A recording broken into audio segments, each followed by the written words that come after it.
নমস্কার। আপনারা দেখছেন সুজিতদার রাষ্ট্রটিল। সামনেই আসতে চলেছে সমস্ত এক্সাম। এই অনেক জায়গায় স্কুলে এখন পরীক্ষাও চলছে।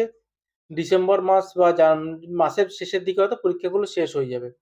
অনেক বাবা-মা আমাকে ফোন করছে এবং জানতে চাইছে যে আমার ছেলে পড়াশোনা তো করছে, কিন্তু না সব ভুলে যায়। পরীক্ষার হলে যায় আর সিলি মিস্টেক করে আসে, তাতে মার্কস অবটেন কম পাচ্ছে। মানে ভালো রেজাল্ট করতে পারছে না। তো এর জন্য কি উপায়? শুনুন, এর জন্য লাল কিতাবের একটা অদ্ভুত রেমেডি দেবো, যেটা আপনি যদি করতে পারেন তাহলে খুব ভালো হবে। বাজার থেকে একটু ফিটকারি নিয়ে আসবেন। ফিটকারিটাকে গুঁড়ো করে প্রতিদিন সকালবেলায় আপনার বাচ্চাটাকে অল্প একটু মুখে দিয়ে কুলকুচি করে বলবেন এটাকে মুখটা ভালো করে ধুয়ে ফিটকিরি জলটা ফেলে দিতে। আর এটা পরীক্ষার ৭-৮ দিন আগে থেকে স্টার্ট করে দেবেন। আর যখন পরীক্ষা দিতে যাবে তখন ওই যে গ্রিন এলাচ হয় না, দেখবেন সবুজ এলাচ হয়। ওই সবুজ এলাচ মুখে দিয়ে যদি পরীক্ষা দিতে যায়, তাহলে দেখবেন ওর এক্সামে সিলি মিস্টেক গুলো কম করবে এবং তার মার্কস এবং রেজাল্ট অনেক বেশি পাবে এবং ভালো হবে। করে দেখুন, অবশ্যই রেজাল্ট পাবেন।